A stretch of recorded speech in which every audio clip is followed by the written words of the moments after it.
Christmas is waiting for you. It'll never start without you, never start without you. Christmas is all about you. I see everywhere around the fairies of December. You, I see everywhere around the fairies of December.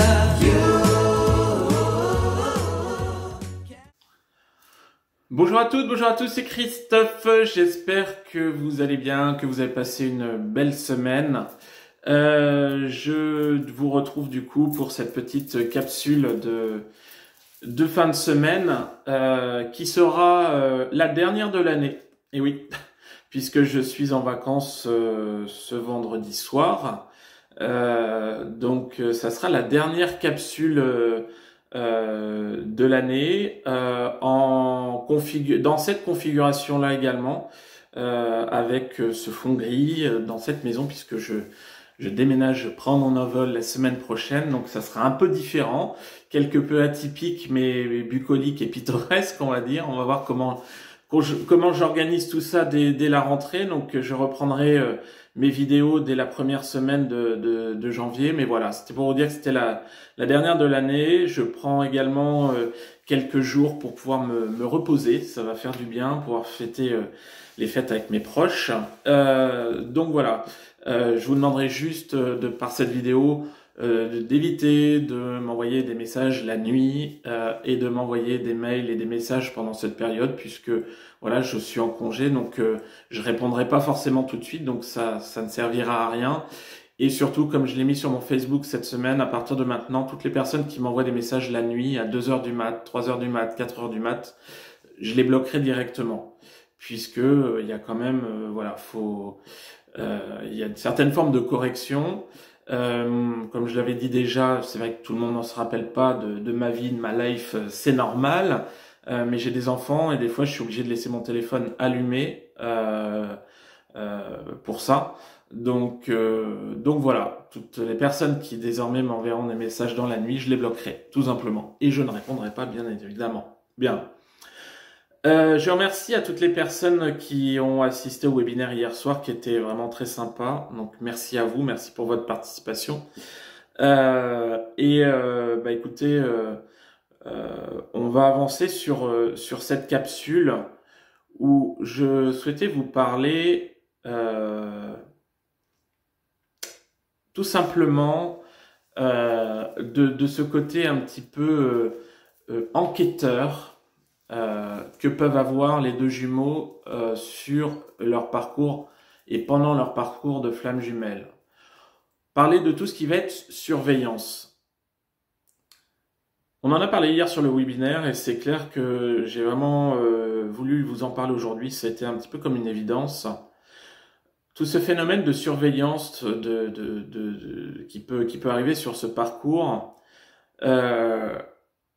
il est nécessaire pour vous faire cheminer. Alors on va avoir, on va dire, un chassant et on va avoir un fuyant.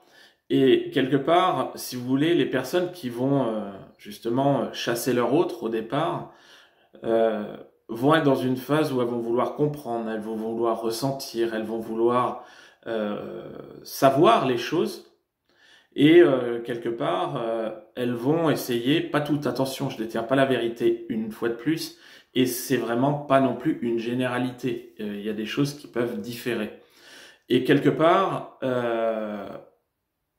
ces personnes-là vont pouvoir, pas espionner, mais aller à la pêche aux informations, via les Facebook, les WhatsApp, les réseaux sociaux, via un petit coup d'œil par-ci par-là sur les lieux de travail, sur les lieux d'habitation de leur autre, par les personnes de la famille ou amis ou personnes interposées, collègues. Sachez que si vous faites ça, si vous êtes dans cette logique-là, pas logique, si vous êtes dans le fait d'agir comme ça, c'est que votre parcours le veut, c'est que vous êtes dans votre dépendance, à essayer de comprendre, oui, mais à essayer de contrôler, à mentaliser les choses pour pouvoir vous convaincre, éventuellement convaincre votre autre que les choses se passent comme ça. Vous pouvez clairement également agir comme ça parce qu'on va vous faire travailler sur votre blessure de trahison. C'est clair que si vous entêtez à espionner votre hôte, à faire du contrôle, à faire de la surveillance, à un moment donné, quoi qu'il arrive, on vous mettra des images sur votre chemin ou des informations où vous pourrez constater que votre hôte est en charmante compagnie et quelque part, ça va vous piquer, ça va vous faire mal. Dans la plupart du temps, la majeure partie du temps, pardon, ces informations, elles seront même pas en plus véridiques. C'est-à-dire que c'est votre mental, votre dépendance, votre peur de perdre votre hôte qui va vous faire interpréter certains mots, certains messages, certaines photos, certaines actions de votre hôte. Et quelque part, ça va vous plonger dans un marasme où on va vous faire travailler cette blessure de trahison, cette blessure d'abandon pour vous faire cheminer. Donc, c'est pas top, la surveillance sur un parcours de flammes jumelles, mais quelque part, c'est nécessaire parce que ça vous permet d'avancer. Mais croyez-moi que, et ça, j'en ai la preuve, par rapport à maintenant ces années d'accompagnement sur les personnes qui sont sur le parcours, croyez-moi que si vous restez dans une phase de surveillance et de contrôle de votre hôte, les choses vont stagner. Ça va cheminer puisque vous ne lâchez pas prise. Vous n'arrivez pas à vous détacher. Vous y arriverez. Il n'y a pas de souci. Avec le temps, vous y arriverez. Mais quelque part, il va vous falloir votre déclic. Il va vous falloir votre façon à vous, votre ras-le-bol à vous, votre goutte d'eau qui fait le déborder le vase à vous pour pouvoir passer à autre chose. Mais sachez que ça reste du contrôle par rapport à votre hôte. Et quand vous restez dans l'attente, dans le contrôle, quelque part, ça recule les choses dans le temps et ça fige les énergies. Donc, attention. Mais votre hôte aussi, qui est fuyant vis-à-vis de vous, j'emploie pas aujourd'hui les termes chaser et runner exprès, pour vraiment vous faire un topo chassant-fuyant. Votre hôte, quelque part, quand vous êtes dans une phase où votre hôte vous a dit stop, à ce surplus énergétique, cet étouffement, et dans une phase d'étouffement vraiment très prononcée, vous dit stop, va chercher bonheur ailleurs, quelque part s'en va, ne pensez pas que les pensées pour vous sont automatiques et très présentes. Pareil, ne pensez pas que automatiquement, votre hôte, quand il sera dans sa nuit noire de l'âme, il pensera automatiquement à vous. Non, dans la majeure partie des cas, ça se fait pas. C'est pas le cas.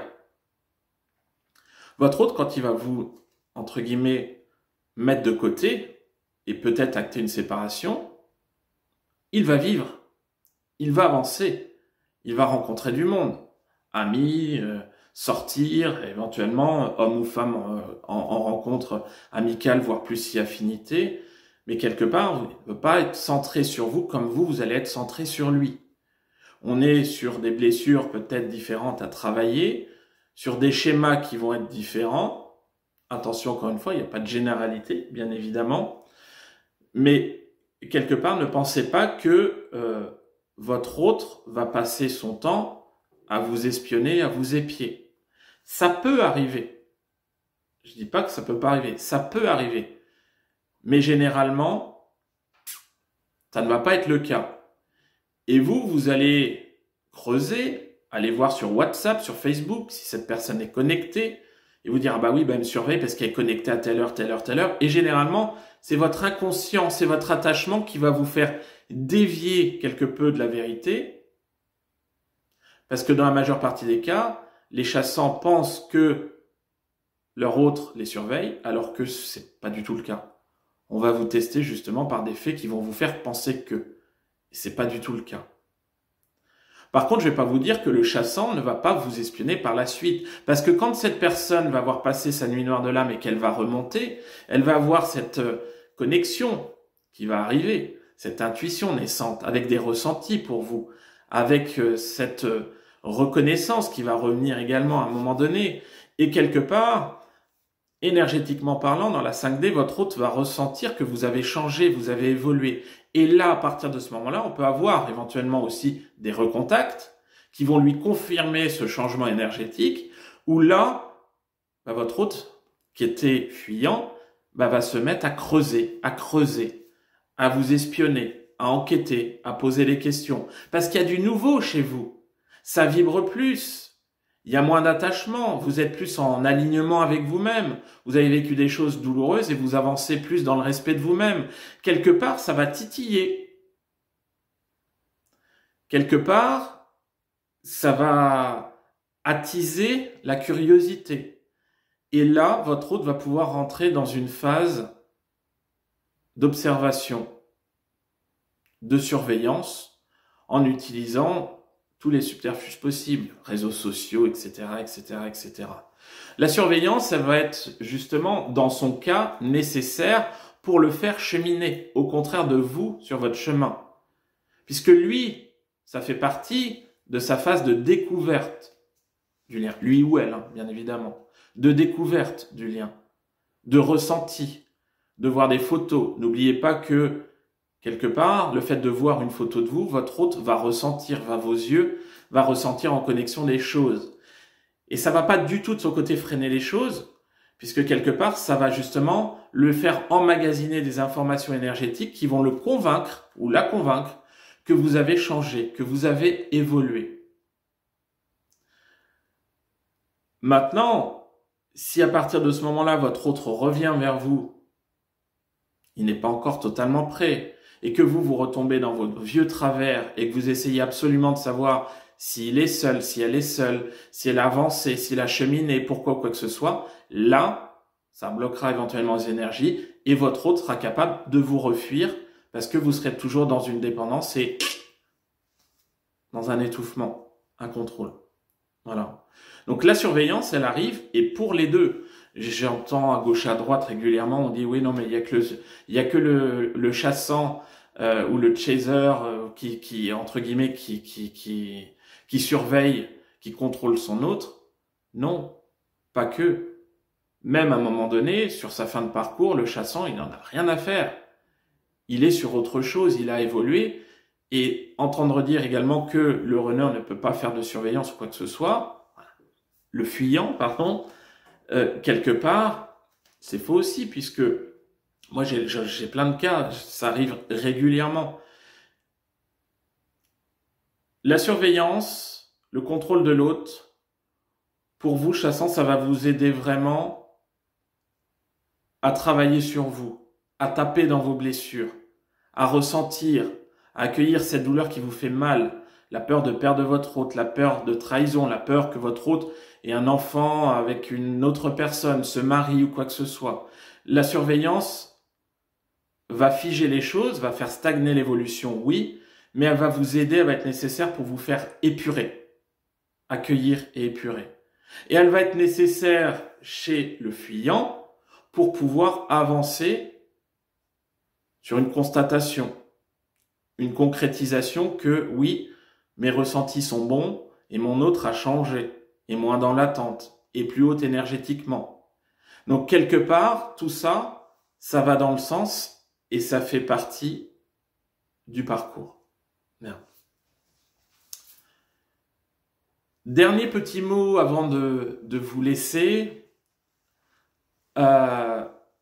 Sachez que encore une fois, aujourd'hui, vous allez avoir des multiples informations sur votre parcours.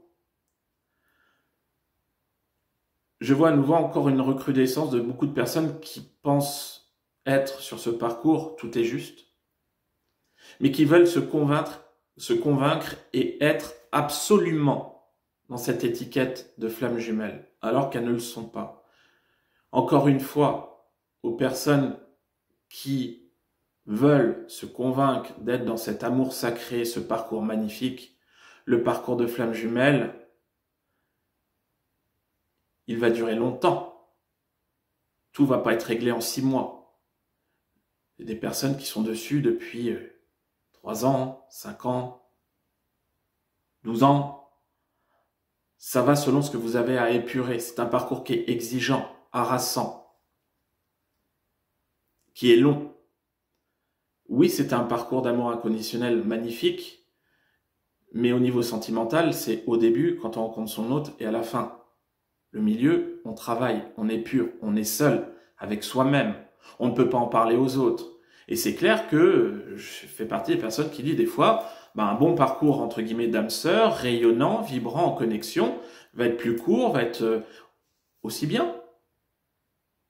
Il n'y a pas de ah ouais, il faut que je sois flamme jumelle. Non. Encore une fois, tout le monde n'a pas sa flamme jumelle incarnée sur Terre. Ils sont très peu. Et aujourd'hui, vous allez pouvoir entendre des diverses informations à gauche, à droite, ou quoi que ce soit. Que ça soit Pierre, Paul, Jacques, moi ou n'importe qui, personne ne détient la vérité. Et surtout, personne ne détient votre vérité. La seule chose, c'est que les thérapeutes, et moi c'est ce que j'essaie de faire, vont essayer de vous accompagner pour pouvoir vous reconnecter à votre âme, à vous-même, vous faire monter en vibration, vous apaiser, pour pouvoir être à l'écoute de votre âme, à l'écoute de votre guidance. Et votre guidance sera toujours la meilleure. Les personnes qui vont vous imposer des choses, quelque part, c'est baigné peut-être dans l'ego spirituel ou pas, mais quelque part, c'est toujours vous qu'il faut écouter. Alors, bien évidemment, votre thérapeute va pouvoir vous dire, moi je ressens ça, j'ai ça en canalisation. C'est respectable puisque c'est sa canalisation personnelle au niveau des guides ou quoi que ce soit. Oui, elle peut être très bonne et que vous ne l'acceptiez pas. Ou quelque part, un thérapeute n'est pas forcément toujours à 100%. Les messages peuvent être ponctuellement biaisés. Moi, je suis le premier à dire, je suis pas le bon Dieu, je me trompe, je suis humain. Maintenant, le but, c'est vraiment de vous écouter. Et que, aujourd'hui, il n'y a pas de règle générale, carrée, par rapport au parcours de couple sacré. Oui, il y a des bases similaires. Oui, il y a des réactions similaires. Un chaser qui chasse, un runner qui fuit. Mais à des moments, le runner peut chasser et le chaser peut fuir. J'aime pas ces termes-là, c'est pas beau, mais je l'emploie pour qu'on puisse bien se comprendre. Et quelque part, même si, comme je dis en guidance, il y a des trames communes sur un parcours de flamme jumelle, tout parcours va rester unique. Dans sa typologie, dans ses blessures, à travailler, à épurer, dans les comportements, dans la longueur, dans tout. Tout parcours est unique. Donc, quelque part, il n'y a aucun message à vous imposer. Il n'y a aucune généralité, il n'y a aucune règle. Tout pareil, quand vous êtes en contact d'autres flammes jumelles, encore faut-il que ces personnes soient vraiment flammes jumelles. Petit clin d'œil à la personne amicale qui se reconnaîtra. Oui, vous pouvez vous comparer au parcours de vos amis ou de vos relations. Mais quelque part, à un moment donné, de toute façon, ça va bifurquer. Même si on a une base commune, à un moment donné, les chemins se diffèrent. Les réactions sont différentes entre les personnes. N'oubliez pas qu'on reste également des êtres humains, avec un mental, un ego, un caractère, un comportement qui nous est propre et qui va façonner également notre chemin sur ce parcours de couple sacré. Tout est juste, rien n'est figé. Alors vous allez dire, oui, mais comment on s'y retrouve? Justement, vous vous y retrouverez quand vous vous serez retrouvé, vous, avec vous-même. Quand vous aurez reconnecté votre âme. La meilleure personne aujourd'hui, quand vous cheminez sur votre parcours de couple sacré, qui peut vous aider à avancer, c'est vous. Mais pour ça, il y a du travail à faire sur soi. C'est pour ça que les accompagnants, les thérapeutes sont là pour pouvoir vous aider. Mais quelque part, oui, à un moment donné, moi je dis, vous êtes sur l'autoroute sacrée, on avance, il faut y aller. Oui, on y est. Mais quelque part, il n'y a pas de route tracée. Personnellement, je suis de l'avis de dire que sur un parcours de couple sacré, il n'y a pas de libre arbitre puisque une fois qu'on reconnecte son autre, c'est pour pouvoir, et la source nous fait épurer, vivre la nuit noire de l'âme, souffrir, avancer, séparer. C'est comme on le disait sur le live avec Paul et Sarah Diane la semaine dernière, la source, elle va achever le chef-d'œuvre, entre guillemets. On va pas laisser la peinture ou le chef-d'œuvre en cours. C'est pour pouvoir y aller. Maintenant, les parties intermédiaires, on a notre libre arbitre pour pouvoir arriver à cette finalité. On va nous emmener, quoi qu'il arrive, à la réunion, la finalité. quand on a reconnecté. Mais les chemins intermédiaires vont être différents, plus ou moins longs. Et ça, ce sont des choses qui vont se mettre en place de par nos choix, nos volontés, nos relations, nos états d'âme. Et quelque part, encore une fois, je l'ai dit hier soir, le temps n'existe pas. Le temps humain va se compter en minutes, en heures, en jours. Le temps là-haut va se compter, c'est ce que j'ai dit hier, en repositionnement de blocs, de pièces de puzzle. C'est-à-dire qu'une fois que le puzzle va être mis en place, on passera à l'étape suivante. Mais sans question de temps humain. On passera à l'étape suivante quand l'étape précédente sera validée, tout simplement. Donc, il faut vivre, il faut s'écouter, et il faut essayer un maximum de rayonner en cette période très difficile. Voilà. Si vous souhaitez une guidance personnalisée, une guidance flamme jumelle ou une voyance, n'importe, un soin énergétique, une hypnose ou autre, un coaching, n'hésitez pas, vous allez sur mon site www.cauvrey.com. Je vais laisser le code de remise sur mes prestations, on va dire, actifs jusque, on va dire, la fin de l'année. Je l'ai prolongé. Donc oui, il y a un petit peu de délai, mais je suis désolé. Il faut savoir travailler aussi sa patience. Donc avec le code hiver 2021, vous pouvez avoir des remises sur mes prestations pour pouvoir filer encore un petit coup de pouce aux personnes qui en ont besoin. Donc voilà, profitez-en si vous le souhaitez. Et moi, du fond du cœur, je vais vous adresser pas tous mes meilleurs vœux, parce que je le ferai plus tard, mais tous mes souhaits de bonheur pour ces fêtes de fin d'année. Encore une fois, une pensée aux personnes qui vont être seules pendant ces fêtes, seules avec elles-mêmes. Je leur envoie beaucoup de lumière. Profitez pour celles qui ont la chance d'être en famille, avec les enfants, avec leurs amoureux, avec leurs parents, avec n'importe qui. Prenez ces belles vibrations, même si aujourd'hui on est sur des Noëls qui sont beaucoup plus mercantiles. Profitez de ces relations d'âme, familiales, relationnelles, etc. pour pouvoir faire le plein de bonnes énergies. Partagez, soyez dans la lumière, vibrez, rayonnez. Soyez dans l'amour et recevez cet amour. Et moi, personnellement, je vous envoie tout plein de lumière. Je vous souhaite de très belles fêtes de fin d'année. Je vous retrouve la première semaine de janvier dans ma caravane. Ça va être bucolique. Et je vous dis à la prochaine. Je vous envoie plein de belles énergies. Prenez soin de vous. Ciao, ciao. Bye bye.